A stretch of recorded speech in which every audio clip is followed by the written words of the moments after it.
नमस्कार किसान भाइयों, हमारे YouTube channel Ganesh dairy farm में आप लोगों का आज फिर से स्वागत है। मैं सुनंदा चौधरी आपका वेलकम करती हूं मेरे YouTube चैनल पे। आज फिर एक छोटी सी वीडियो के साथ आप लोगों के बीच में उपस्थित हुए हैं और प्लीज़ आप लोगों से रिक्वेस्ट है, वीडियो को स्किप मत कीजिए। आप पूरी वीडियो देखा करिए पहले, उसके बाद आप कमेंट करिए, क्योंकि अक्सर ऐसा होता है कि बहुत सारे किसान भाई हैं जो वीडियो पूरी नहीं देखते हैं। वीडियो को जब आप पूरी देखेंगे तो पूरे पॉइंट जो भी वीडियो में बताएं आपको समझ में आएंगे। आप फिर उसी वीडियो में उसी से रिलेटेड सवाल पूछने लग जाते हैं। हम उस वीडियो में आपको सारी ही डिटेल देते हैं, तो प्लीज़ वीडियो पूरी देखा करिए। और वीडियो आपको पसंद आए तो लाइक भी ज़रूर करिए और शेयर भी करिए और कमेंट भी ज़रूर से करिए। तो चलते हैं आज की वीडियो पे। तो जैसा कि हमेशा आप लोग कमेंट करते हैं, तो उसी के आधार पर हम जो वीडियो बनाते हैं। तो आज जो वीडियो हमने बनाई है वो आपके ही कमेंट में से एक है। एक किसान भाई का कमेंट था कि आप फीड पर वीडियो बनाइए कि फीडिंग किस प्रकार करनी चाहिए। तो आज हमने यही सोचा कि किसान भाइयों को इसी के बारे में डिटेल जाए कि अपने फार्म पर आप पशुओं की फीडिंग किस प्रकार से कर सकते हैं, किस प्रकार का पशु को फीड खिलाना चाहिए ताकि आपका पशु दूध अच्छा दे, आपको फीड अच्छी मिले, फीड का कॉस्ट ज़्यादा ना पड़े। तो आज इसी में आपको सारी डिटेल देंगे। डेयरी फार्मिंग कर रहे हैं तो पहले तो हमें ये देखना है कि हम जो डेयरी फार्मिंग कर रहे हैं हम वो किसकी कर रहे हैं, गाय की कर रहे हैं या भैंस की कर रहे हैं, या फिर दोनों की मिक्स डेयरी फार्मिंग चला रहे हैं। क्योंकि भैंसों के मुकाबले गायों का जो डाइजेस्टिव सिस्टम होता है वो कमज़ोर होता है, तो इस हिसाब से हमें फीड खिलानी पड़ती है। जैसे कि भैंस जो है उनका डाइजेस्टिव सिस्टम जो होता है, पाचन क्रिया, वो मजबूत होती है, पर जो गाय है इनकी पाचन क्रिया कमज़ोर होती है। तो जिसकी वजह से यदि हम गायों को यदि हम कच्चा अनाज खिलाते हैं तो उसमें जो हमारी गाय है उनको परेशानियां आती हैं कि जैसे उनका गोबर पतला हो जाता है। प्रॉपर फीड खाने के बाद भी जो गाय है प्रॉपर दूध नहीं दे पाती जितनी उसकी मिल्क कैपेसिटी होती है। आप देखेंगे कि यदि हम इन्हें कच्चा अनाज खिलाएंगे तो इन्हें जुगाली करने में मतलब प्रॉब्लम आएगी, मतलब कम जुगाली करती हैं। उसके बाद गोबर इनका या तो बदबू मारेगा, या तो फिर गोबर के अंदर ये अनाज फेंकेंगी, या तो फिर सुनमान बैठी रहेंगी, जुगाली भी बहुत कम करेंगी। और इसी की वजह से यदि जुगाली नहीं करेंगी तो इनका जो मिल्क प्रोडक्शन है वो घट जाता है। उसके बाद आप देखेंगे कि गाय भी दिन पे दिन दुबली होती जाएगी, उसके शरीर से चमक खत्म हो जाएगी। तो उसका कारण यही है कि इनका जो पाचन तंत्र है वो कमज़ोर होता है, और हम इन्हें कच्चा अनाज यदि देते हैं तो वो इन्हें गलत असर करता है। तो इसीलिए हमने आपको वीडियो में बताया कि पहले आपको ये देखना पड़ेगा कि आपके पास गाय की डेयरी फार्म है या भैंस की डेयरी फार्म है। यदि आपके पास गाय की डेयरी फार्म है, आप गाय की डेयरी फार्मिंग कर रहे हैं, तो गायों के लिए सबसे अच्छा फीड होता है ट्रांजैक्शन फीड। ट्रांजैक्शन फीड इसलिए कि ट्रांजैक्शन फीड में जो भी ग्रेन्स अनाज वगैरह हम उसमें मिले हुए होते हैं, तो वो सारे चीज़ रोस्टेड होती है, मतलब सिकी हुई होती है, ना कच्ची ना पक्की, मतलब सिकी हुई। अब सिकी हुई होती है, उसके बाद पूरी ग्राइंड की हुई चीज़ें होती है, जिसकी वजह से जो है हमारी गायों को डाइजेस्ट करने में प्रॉब्लम नहीं आती। उसके साथ साथ जैसे कि हम जो है हमारे डेयरी फार्म में जो है आज जो इतना अनाजों का रेट बढ़ चुका है, तो जिसकी वजह से हम जो है घर का फीड बना नहीं सकते, क्योंकि कॉस्ट ज़्यादा हो जाती है उसकी। यदि हम जैसे अनाजों में जाएंगे तो सारे अनाजों के रेट भी ज़्यादा चल रहे हैं। उसके बाद हम यदि खली वगैरह में जाएंगे तो खली के भी रेट ज़्यादा चल रहे हैं, और दूध के रेट में जाएंगे तो दूध का रेट इतना है नहीं। तो यदि हम कॉस्ट ज़्यादा लगा देंगे फीड में, घर में फीड बनाने में कॉस्ट ज़्यादा लगा देंगे, तो जो पशु का दूध है हमारा वो तो कम रेंज में बिकेगा, तो उसमें फिर हमको नुकसान होने लग जाएगा। तो इसके लिए आप जो अच्छी कंपनी की जो आपके एरिया में आसानी से अवेलेबल हो जाए और जो ज़्यादातर फार्मर यूज़ कर रहे हैं, ऐसी फीड को अपने फार्म पर यूज़ करिए। ऐसा नहीं है कि आपके एरिया में वो फीड मिल ही नहीं रही है और आपने किसी की वीडियो देखी और आप उस फीड के पीछे भाग रहे हैं कि हमको तो वही फीड चाहिए। यदि आप इस प्रकार से करेंगे तो वो फीड आपको एक तो आसानी से मिलेगी नहीं, उसके बाद आप कहीं से खरीद भी लाएंगे तो फिर आपको उसका भाड़ा वगैरह कॉस्ट वगैरह ज़्यादा पड़ जाएगी। और फिर एक बार आप ले लेंगे, फिर सेकंड बार जब दूसरी बार फिर आपको ज़रूरत पड़ेगी तो फिर उसके लिए आपको वेट करना पड़ेगा या पहले से पैसा एडवांस जमा कराना पड़ेगा। मतलब बहुत सारी दिक्कतें आती है यदि हम फीड दूर से खरीदते हैं तो उसमें फिर कभी आपको फीड मिल पा रही है, कभी नहीं मिल पा रही है, यदि आपने कहीं दूसरी जगह से खरीदा तो उसमें जो है पशु का जो दूध है वो कम ज़्यादा हो जाता है। मतलब कि जैसे आप थोड़े दिन में आपको जब वो फीड मिली, आपने वो फीड खिला ली, फिर आपको जब वो फीड नहीं मिल रही है और आप अपने पशु को फिर दूसरी फीड खिला रहे हैं, तो उस समय फिर पशु एकदम से दूध पे से उतर जाता है और फिर वापस दूध पे उसे आने में कम से कम 4 से 5 दिन लग जाते हैं। तो ये 4 से 5 दिन फार्मर का नुकसान होता है। तो इस वजह से ऐसी फीड देखिए जो आपके एरिया में अवेलेबल आसानी से हो जाए। उसके बाद जब भी आप डेयरी फार्म में यदि काऊ डेयरी फार्मिंग कर रहे हैं तो मिनरल मिक्सचर आपको फीड में अलग से ऐड करके देना है। ट्रांजैक्शन फीड खिलानी है। ट्रांजैक्शन फीड के साथ साथ आप एक काम और कर सकते हैं कि जो हमारी कपास की खली होती है, बिनोला खल, आप वो पर डे की एक गाय को आप आधा से 1 किलो खिला सकते हैं एक्स्ट्रा में। अब वो चीज़ इसलिए कि जैसे आपके पास हाई मिल्किंग काऊ होती है तो इनका बॉडी वेट वगैरह मेंटेन करने के लिए आप जो है ये अलग से खली यदि खिलाते हैं तो पशु के शरीर पर तेल उतरेगा, चमक दिखेगी, पशु का बॉडी वेट बढ़ेगा, पशु दुबला नहीं होगा तो हीट में जल्दी आएगा और कंसीव भी करेगा।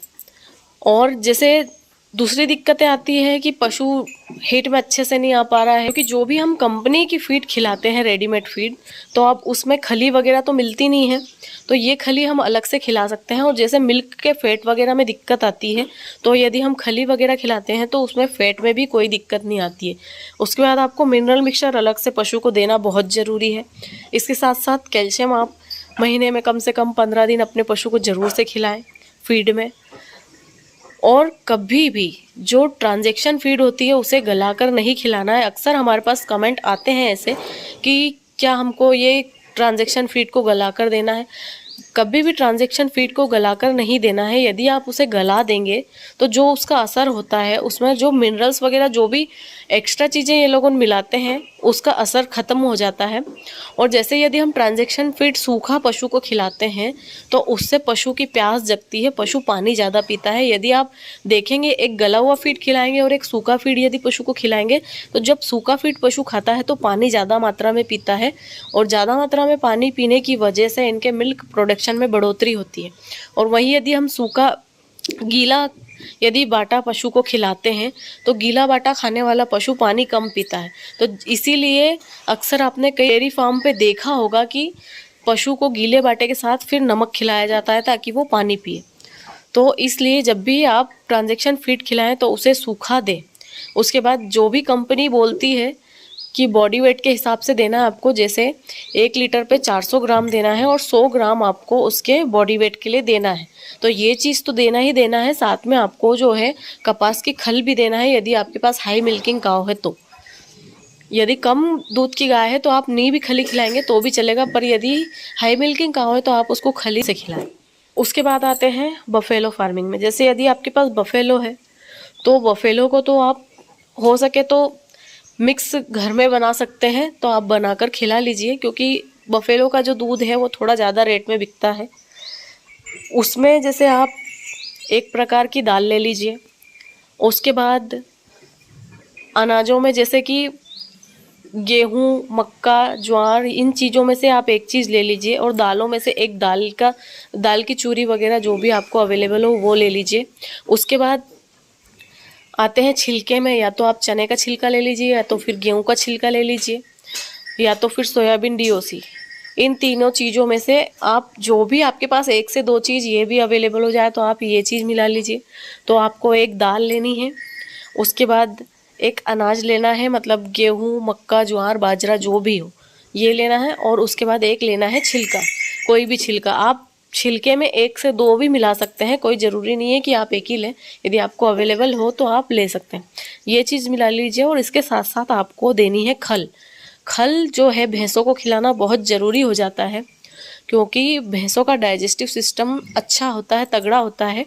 तो हम इनको यदि खली वगैरह खिलाते हैं तो इससे यही होता है कि पशु जो भैंस है उनका भी बॉडी वेट मेंटेन रहता है और जो भैंस के शरीर पे चमक बनी रहती है और जो भैंस है वो लंबे समय तक दूध देती है। अब इन सारे अनाजों को आप पिसवा लीजिए या मिक्स खुद ही, आजकल तो 1 से 1 ग्राइंडर चल गए हैं, आप घर पर ग्राइंडर लाकर पीस लीजिए। उसके बाद इस चीज़ को आप सूखा मत खिलाइए, ये आप भैंस को भी गलाकर खिलाइए ताकि गोबर वगैरह में ना निकाले और अच्छे से डाइजेस्ट कर ले और प्रॉपर मिल्क दे। जैसे यदि आपको शाम को खिलाना है तो आप उसे सुबह पानी में गलाकर रख दीजिए, उसके बाद सुबह खिलाना है तो शाम को पानी में गलाकर रख दीजिए और इनको सबको मिक्स करके उसमें आप थोड़ा सा नमक ऐड कर सकते हैं, मिनरल मिक्सचर ऐड कर दीजिए। मिनरल मिक्सचर आपको जब तुरंत दे तभी ऐड करना है, पहले से ऐड करके नहीं रखना है, वरना जो उसके पोषक तत्व हैं वो हवा में उड़ जाते हैं। तो इसके मिनरल मिक्सचर हमेशा जब भी आप किसी भी एनिमल को देते हैं तो उसको तुरंत डाला जाता है, पहले से मत डालिए। और इसके साथ साथ भैंसों को आप जैसे फीड में गुड़ खिला सकते हैं, यदि खाली भैंस है, तानी जनी हुई है, तो आप गुड़, तेल, ये चीज़ें ऐड करके खिला सकते हैं। सर्दियों में आप जैसे इसके अंदर बाजरे की मात्रा ज़्यादा कर सकते हैं और जैसे गर्मी में आपको मक्का ज़्यादा रखनी है, इस प्रकार का फीड बनाकर आप अपने बफेलो को खिला सकते हैं। मार्केट में वैसे तो ट्रांजैक्शन फीड भी मिलती है भैंसों के लिए, पर वो ज़्यादा कॉस्टली हो जाती है क्योंकि हमें थोड़ी ज़्यादा क्वांटिटी में खिलानी पड़ती है। तो इस वजह से यदि भैंसों के लिए तो आप घर पे फीड बनाएंगे तो आपको ज़्यादा फ़ायदा है, पर आप इस प्रकार से भी कर सकते हैं कि आप बाज़ार से भी ट्रांजैक्शन फीड भी ले आइए और घर की फीड भी बना लीजिए।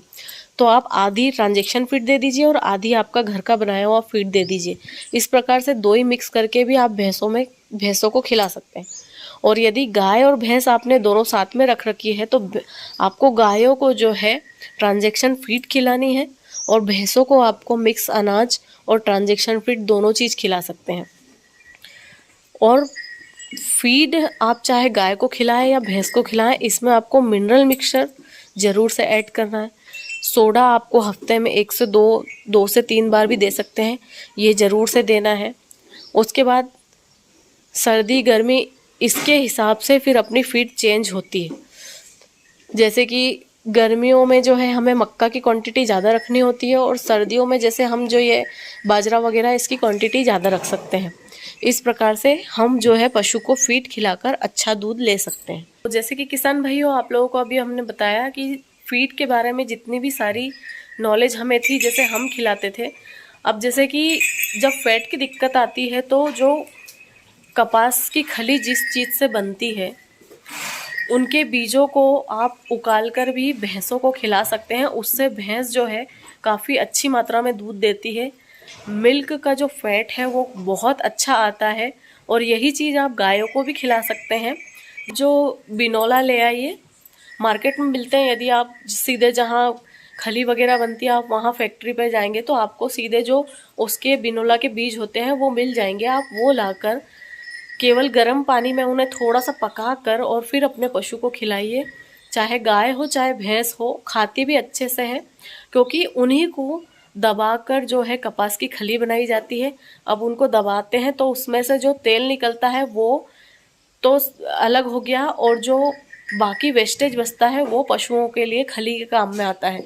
तो यदि हम उसे बिना तेल निकाले यदि पशु को खिलाएंगे तो जो उसका तेल है वो पशुओं के शरीर में जाएगा और पशु जो है अच्छी मात्रा में दूध देगा, अच्छी क्वांटिटी अच्छी क्वालिटी का दूध देगा। प्रेग्नेंट एनिमल को जो है हमें बिनोला के जो बीज है वो नहीं खिलाने हैं। जब पशु जन जाए उसके बाद हमें खिलाने हैं या फिर पशु खाली रहे तब खिलाने हैं। हमने बहुत खिलाए हैं ये सारी चीज़ें और ये फीडिंग हम सब चीज़ खिलाकर हमने यूज़ किया हुआ है, इसलिए आप लोगों को बताया है। आप लोग अक्सर कमेंट पे पूछते हैं फीड के बारे में, तो फीड अभी हम तो फ़िलहाल जो है ट्रांजैक्शन फीड ही खिला रहे हैं। आप लोगों ने अक्सर हमारी वीडियो में देखा ही होगा। तो यदि हमारी वीडियो आप लोगों को पसंद आई हो तो प्लीज़ लाइक शेयर सब्सक्राइब ज़रूर करिए और मिलेंगे जल्दी से नेक्स्ट वीडियो में। Thank you for the watch.